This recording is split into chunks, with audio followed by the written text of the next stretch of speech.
Hello, my dear friends and my dear students. Today we are going to discuss on women empowerment. So it's our final fifth part in which we will discuss various schemes and women empowerment. That how various schemes brought by the government empowered the women. सबसे पहले हम बात करते हैं step that is support to training and employment programme for women. ये scheme 1986-87 में as a central sector scheme शुरू की गई थी और इसको रिवाइज किया गया दिसंबर 2014 में. और इसका जो मेन पर्पस था विमेन को एम्प्लॉयबिलिटी स्किल सिखाना था, उसके अंदर कॉम्पिटेंसीज को जनरेट करना था ताकि वो अपने आप को सेल्फ एम्प्लॉयड या एंटरप्रेन्योर की फॉर्म में चेंज कर सके. और इसमें जो मेनली टारगेट ग्रुप रखा गया वो मार्जिनलाइज्ड एसेटलेस रूरल विमेन, जो बेसहारा बिल्कुल सुख सुविधाओं से वंचित ग्रामीण महिलाएं थी, अर्बन पुअर लेडीज, शहर में रहने वाली गरीब औरतें इसमें कवर की गई. इसके अलावा इसमें जो डेली वेजेस लेबरर्स होती हैं, अनपेड डेली वर्कर्स हैं, या ऐसे परिवार जिसमें सिर्फ लेडी ही परिवार चला रही हो, जिसको हम विमेन हेडेड हाउस होल्ड्स की बात करते हैं, और ऐसी फैमिलीज जो बिलो पॉवर्टी लाइन एग्जिस्ट कर रही हूँ इसमें कवर की गई. नेक्स्ट वॉज राष्ट्रीय महिला कोष. ये स्कीम मार्च 1993 में स्टार्ट की गई और इस स्कीम के तहत विमेन के सोशियो इकोनॉमिक डेवलपमेंट के लिए उनको माइक्रो क्रेडिट प्रोवाइड किए गए, मींस कैश लोन्स प्रोवाइड किए गए, ताकि गरीब औरतें अपनी रोजी रोटी चलाने के लिए और इनकम को जनरेट करने के लिए एक क्लाइंट फ्रेंडली प्रोसीजर के तहत वो अमाउंट जो है रिसीव कर सके. और इस स्कीम ने विमेन की हेल्प की उनके फाइनेंशियल स्टेटस और इकोनॉमिक चॉइसेस को आगे लेके जाने के लिए. और नो डाउट इसने विमेन को इस कंडीशन में लाया ताकि वो मेक इन इंडिया और स्टैंड अप इंडिया जैसे इनिशिएटिव का हिस्सा बन सके. नेक्स्ट वॉज नारी शक्ति पुरस्कार. गवर्नमेंट ने ये स्कीम ईयर 1999 में चलाई, जिसके अनुसार जिस भी लेडी ने लेडी के ही फायदे के लिए कोई डिस्टिंग्विश वर्क किया हो, सर्विसेज प्रोवाइड की हो, उनके लिए ये अवार्ड रखे गए. और स्पेशली किस तरह की कैटेगरी को सर्व किया गया हो, जो लेडीज बिना सुविधाओं के हैं, एसेटलेस हैं, जिनके पास कोई भी साधन नहीं है, स्पेशली उस तरह की कैटेगरी को अगर उन्होंने सर्व किया हो. और ये अवार्ड 8 मार्च इंटरनेशनल वीमेन डे वाले दिन राष्ट्रपति भवन में बाय प्रेसिडेंट ऑफ इंडिया के द्वारा दिए जाते हैं. और इसमें जो है नो डाउट ये भी देखा गया कि जिस औरत ने समाज में महिलाओं के स्टेटस के लिए आवाज उठाई हो और उनके एम्पावरमेंट के लिए अपनी कंट्रीब्यूशन डाली हो, स्पेशली उस तरह की कैटेगरी को ये चूज करते हैं इस अवार्ड के लिए. इसके बाद हम बात करते हैं स्वधार गृह.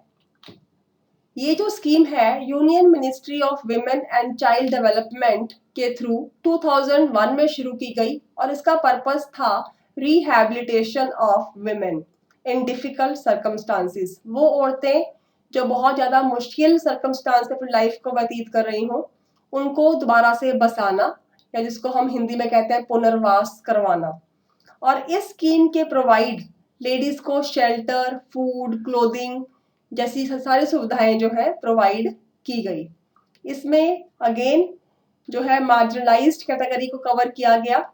उसके अलावा ऐसे औरतों को भी कवर किया गया जो विडोज थी, या जिनको उनकी फैमिलीज ने छोड़ दिया था, रिश्तेदारों ने छोड़ दिया था, या ऐसी महिलाएं जो जेल से छूटी मगर उनके पास कोई और परिवार या रहने की जगह नहीं थी, या ऐसी लेडीज जिनके किसी भी नेचुरल डिजास्टर में पूरी फैमिली खत्म हो गई और कोई भी सर्वाइवर नहीं बचा, सिर्फ वो लेडीज ही बची हैं, या ऐसी विमेन जिनका परिवार जो है किसी भी टेररिज्म एक्टिविटी का विक्टिम बन गया या एक्सट्रीम वायलेंस का विक्टिम बन गया.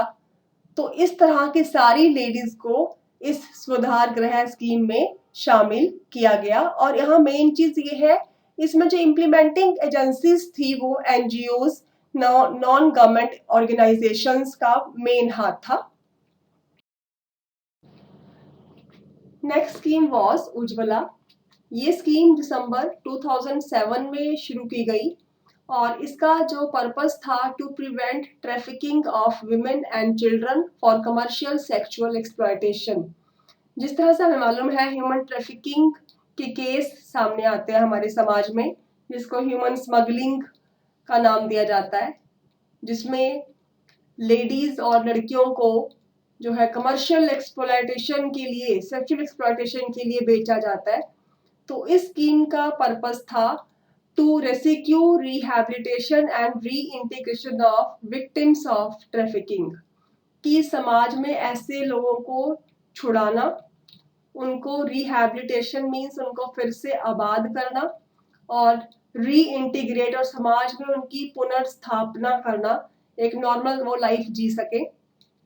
और नो डाउट इस स्कीम ने और भी जो है चेंजेस समाज में लाए। It facilitated repatriation of cross border victims, जो बाहर के देशों से जो फीमेल्स लाई गई थी, लड़कियां लाई गई थी, उनको भी वापस उनके देश में पहुंचाया गया।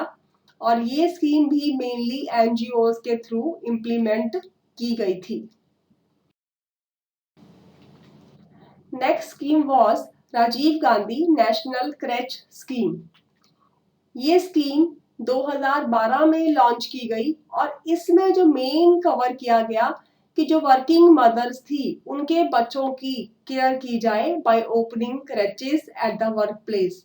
इस स्कीम को रिवाइज किया गया 2016 में और इस स्कीम के जो ऑब्जेक्टिव थे वो थे to provide day care facilities for children. ये 6 महीने के बच्चों से लेकर 6 साल के बच्चों को इसमें कवर किया गया, जो वर्किंग मदर कम्युनिटी थी उनके बच्चों को।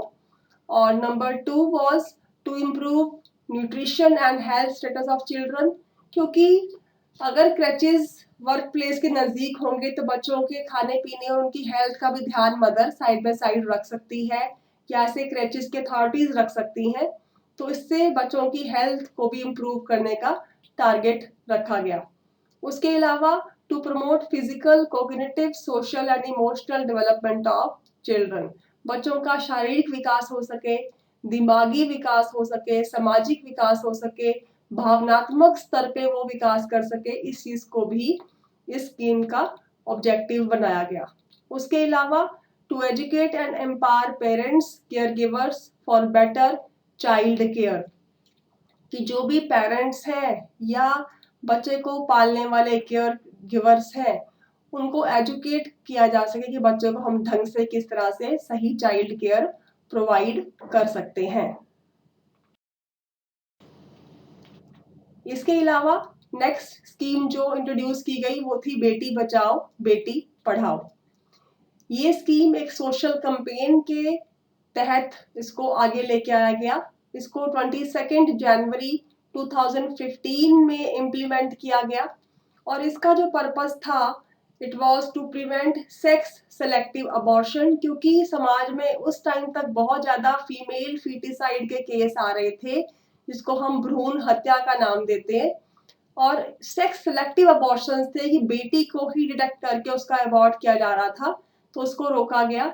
To ensure survival and protection of girl child, की समाज में लड़की भी पैदा हो सके, उसको हम मदर के वॉम्ब में जो है सरवाइव करने दें, उसको हम प्रोटेक्ट करें। उसके अलावा बच्चे के पैदा होने के बाद उसकी एजुकेशन को समाज जो है इंश्योर कर सके।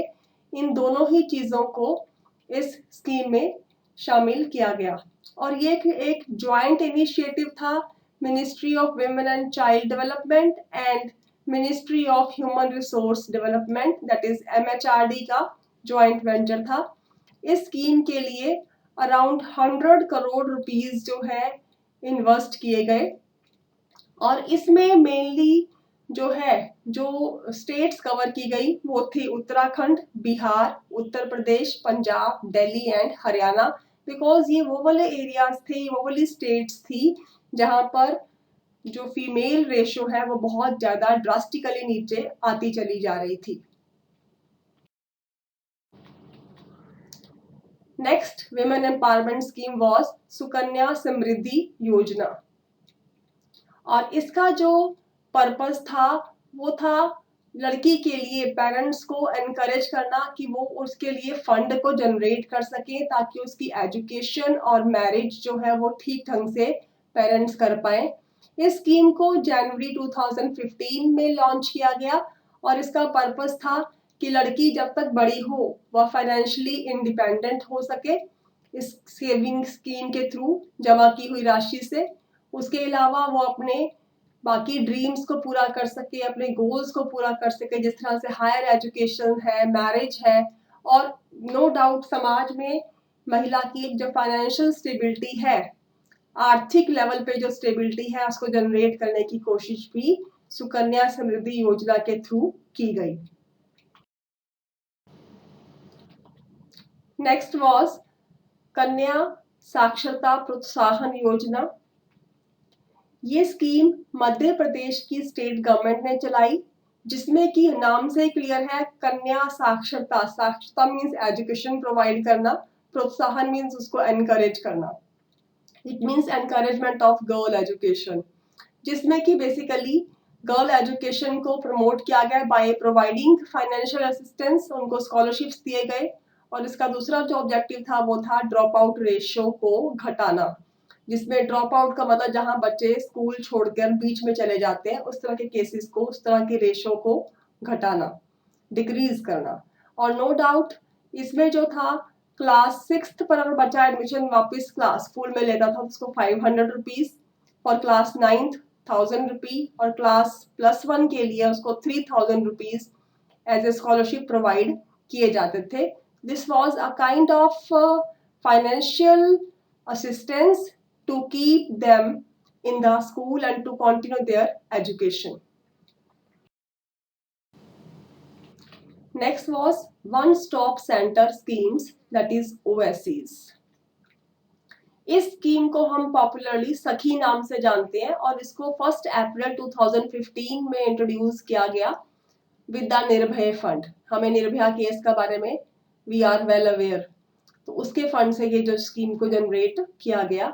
और इसमें जो है वन स्टॉप सेंटर्स एस्टैब्लिश किए गए इंडिया में बहुत अलग अलग जगहों पर, जिनका पर्पस था लेडी को शेल्टर प्रोवाइड करना, पुलिस हेल्प प्रोवाइड करना, और अगर वो कोई वकील करना चाहते हैं तो कोई लीगल मैटर में अगर वो चाहती है फर्दर तो वो जो है लीगल उसको एडवोकेसी के लिए हेल्प प्रोवाइड करना, मेडिकल सपोर्ट प्रोवाइड करना, और अगर उसको कोई इमोशनली कोई साइकोलॉजिकल उसको काउंसलिंग चाहिए तो उस तरह की सर्विसेज प्रोवाइड करने to the victim of violence under one roof. और ये सारी सुविधाएं जो है एक ही जगह पर उसको प्रोवाइड किए गए और इस तरह के सेंटर्स को नाम दिया गया सखी। ये 24 आवर हेल्पलाइन नंबर इसके लिए प्रोवाइड किए गए और इसका नंबर जो है 181 रखा गया। और इसका जो मेन पर्पस था it was to help and save women from exploitation, torture and violence. So next was महिला e-हार्ट।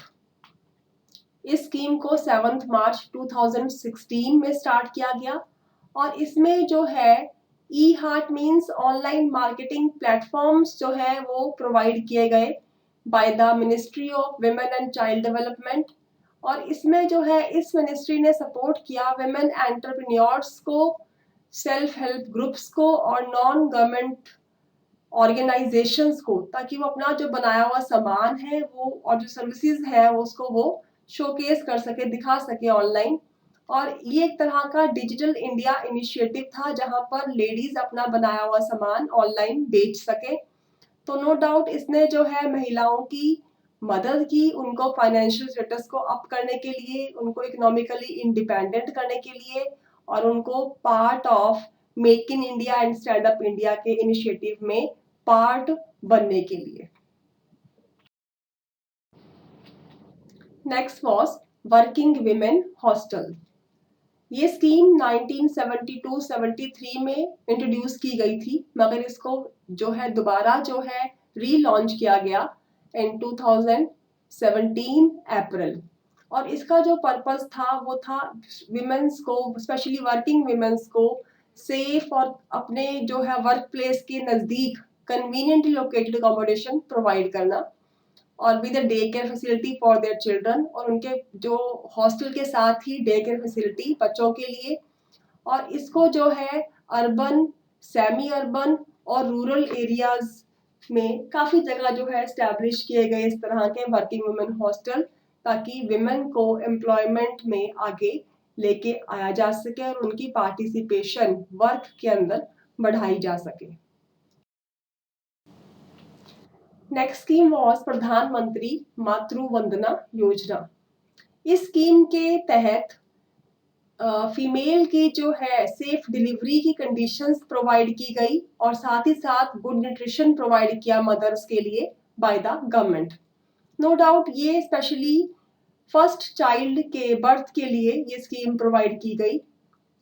ये स्कीम 2010 में लॉन्च की गई एज इंदिरा गांधी मातृत्व सहयोग योजना, और बाद में 2014 में इसका नाम चेंज कर दिया गया मातृत्व सहयोग योजना, एंड 2017 में इसका नाम फिर से बदल दिया गया और रखा गया प्रधानमंत्री मातृ वंदना योजना। इसमें जो गरीब महिलाएं थी, जो स्पेशली डिलीवरी के बाद बहुत जल्दी काम पे आ जाती थी और जिसकी वजह से उनकी हेल्थ खराब होती थी और बच्चे की जो है हेल्थ पे असर पड़ता था, तो उनको जो है कैश इंसेंटिव प्रोवाइड किए गए ताकि वो प्रॉपरली रेस्ट कर सके और अपने बच्चे की देखभाल भी कर सके। विमेन एम्पावरमेंट के तहत जो नेक्स्ट स्कीम इंट्रोड्यूस की गई it was maternity benefit programme.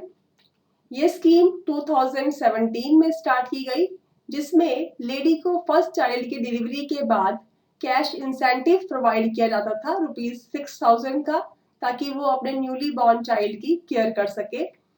और जिस टाइम फीमेल अपना नाम as a pregnant lady civil hospital में एनरोल करवाती थी, तो वहां पर एक स्पेशल स्टाफ अपॉइंट किया जाता था आशा बहन के नाम से। ये जो आशा बहन नाम का नर्स स्टाफ था, ये दिए गए रेजिडेंस एड्रेस पर जाकर उस लेडी की हेल्थ चेकअप और उसको जो भी मेडिसिनल सप्लीमेंट चाहिए प्रोवाइड करते थे, और उसके साथ साथ ये एनकरेज करते थे विमेन को एक सही डाइट लेने के लिए। और साथ ही साथ इस चीज पे भी फोकस किया गया कि छोटे बच्चे को जो है फर्स्ट 6 मंथ ब्रेस्ट फीडिंग पर एक्सक्लूसिवली रखा जाए। उसके अलावा ये जो कैश इंसेंटिव था, ये एक तरह का एसेट था पुअर फीमेल्स के लिए और प्रेग्नेंट लेडीज के लिए अपनी हेल्थ को मेंटेन करने के लिए।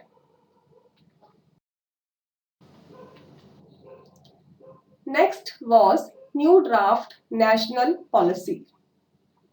ये स्कीम लेटेस्ट स्कीम है जिसको 2019 में लॉन्च किया गया, और इसका पर्पस था कि विमेन को समाज में हम इक्वली पार्टिसिपेट करवाएं, हर दायरे में, हर एरिया में, हर स्फीयर में एज ए इक्वल पार्टनर, कि females as a equal partner समाज के हर क्षेत्र में पार्टिसिपेट करें। This was the objective of this new draft national policy. और इसमें जो है बहुत सारे एरियाज कवर किए गए, डाइवर्स नीड ऑफ जो है विमेन को आइडेंटिफाई किया गया, उनके प्रायोरिटीज एरिया जो है वो नोट किए गए, और उसमें जो मेन थे इट वाज हेल्थ, ताकि उसको सही फूड और न्यूट्रिशन मिल सके, एजुकेशन ऑफ फीमेल, इकोनॉमी चाहे वो किसी भी सेक्टर में हो, वायलेंस अगेंस्ट विमेन, और उसको एक सही एनवायरनमेंट प्रोवाइड करना घर के अंदर, इंफ्रास्ट्रक्चर और बाकी जो है सुविधाएं भी इसमें शामिल की गई, including social security. So these are the references which I have consulted for this video. Thank you so much. If you like this video, please share and subscribe.